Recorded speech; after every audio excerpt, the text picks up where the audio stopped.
সাম্প্রতিককাল এক সাক্ষাৎকারে উপস্থিত হয়েছিলেন শবনম ইয়াসমিন বুবলী। সেখানে শবনম ইয়াসমিন বুবলীকে অনেক ক্লু দেওয়া হয়।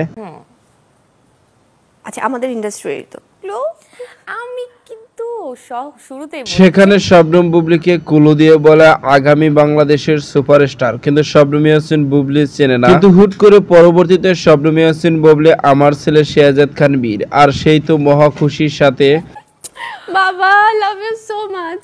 আমি না যখনই স্ক্রিনে সেই স্ক্রিনের ভিতরে হাদিয়ে অনেকে চুমো খাচ্ছে ছেলেকে। ছেলের প্রতি ভালোবাসা দেখে মুগ্ধ হয়ে গেছেন হাজারো দর্শক ও ভক্ত। এই হচ্ছে বাংলাদেশে বর্তমান সময়ের সবচেয়ে আলোচিত ও জনপ্রিয় অভিনেত্রী শবনম বুবলী। সুপারস্টার শাকিব খানকে ভালোবেসে বিয়ে করে এবং তাদের ঘরে একটি পুত্র সন্তান রয়েছে, নাম তার শেহজাদ খান বীর। আর এই বীরকে ঘিরে বর্তমানে শবনম বুবলী বিভিন্ন সময় ব্যস্ত থাকতে দেখা যায়, কারণ শবনম বুবলীর অস্তিত্ব জুড়েই শুধু শেহজাদ খান বীর। তো ভিউয়ার্স, ভিডিওটি আপনার কাছে ভালো লাগলে একটা লাইক দেন। নিত্য নতুন ভিডিও আপডেট পেতে চ্যানেলটি সাবস্ক্রাইব। অসংখ্য ধন্যবাদ পুরো ভিডিও করার